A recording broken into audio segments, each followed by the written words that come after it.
Угсраа олон мэх уран сайхан дэвэлт түүнийхээ нэг аймгийн нэг сумын бүр нэг голоос 3 авраг цолтой бүх төрнөө гэдэг Монгол бүхийн түүхэнд урднч гарч байгаагүй хойшд ч ахин тохиолдох нь ховорхон бизээ.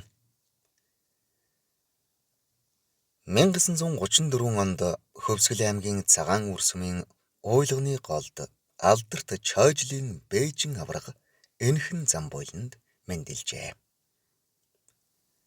Түүний аавыг Даян гэдэг хүн байжээ. Баг байхад нь бурхан болсон бөгөөд Чойжил хэмээх хойд ааваараа овголсон түүхтэй юм. Баг залуу наснаасаа хөдөөгийн амьдрал донд хар бор ажил хийж өсөн өндийж, залуу идэр наснаасаа цэргийн албанд мордож, улмаар айрамд 28 жил алба хашсан түүхтэй юм. 1960 онд Улаанбаатар хотод ирж санхүүгийн техникумд суралцсан билээ. Тэрээр 1955 оноос анхлан улсын баяр наадамд зодлон барилдаж 2 давж байсан бол 1957 онд 5 даван Монгол улсын начин сол, 1958 онд 6 давсан, 1959 онд оюутны анх дугаар их наадмын тойргийн барилдаанд 37 бөхөөс 32 даван 2 дугаар байр эзэлж улсын заан цол хүртэж байжээ. 1961 онд Ардын хувьсгалын 40 жилийн ойн их баяр наадамд их шүүгийн 4-т шалгаран үлдэж улсын арслан цол хүртэж байсан бол 1964 оны улсын баяр наадамд үзүүрлэж байсан бөгөөд 1970 оны улсын их баяр наадамд төрүүлж Монгол улсын аварга цол хүртсэн бүх юм.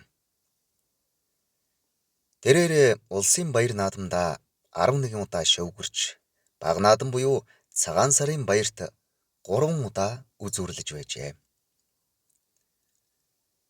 Хоёр талаараа тонгордог, гар болон хөлөөрөө суйлж чаддаг, дунгуйлдах зэрэг угсраа олон мэхтэй уран дайчин шаламгай барилддаг, уран сайхан гараа дэвээтэй тэнгэрлэг сайхан хүчтэн байжээ.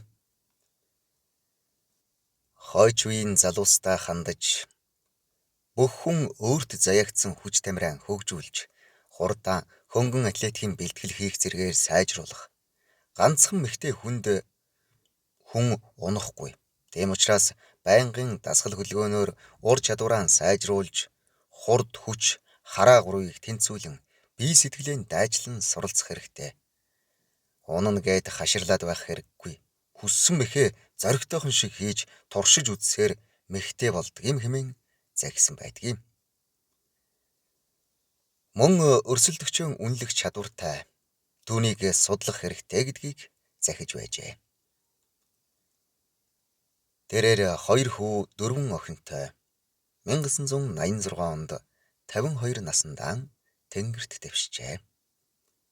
Түүний талаар алдарт бөхчүүд маань олон сайхан хууч яриад илгэсэн байдаг бөгөөд 1964 онд наадмын өмнөхөн Жигждийн Мөнхбат аврага түүний дархан тонгороо мэхэнд орж унсан бөгөөд тэнгэр газар 2 адилхан цэнхэртэж байсан гэж ярьсан байдаг.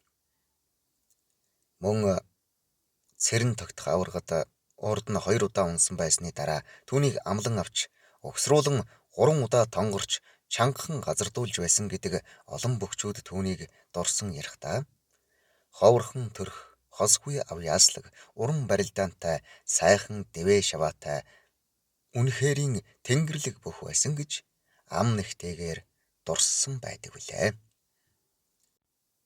Тэр зөвхөн Монгол бүхийн тэнхээд тэнгэрлэг нэгэн авраг цолтон байгаа зогсохгүй.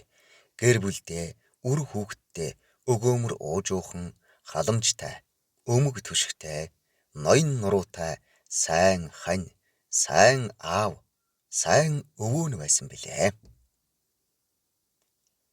Түүний үр хойчоос өнөд баясгах төгөлдөр хүчтэн төрөн гарахын үлзийтэй өрөөлийг өргөн дэвшүүлье.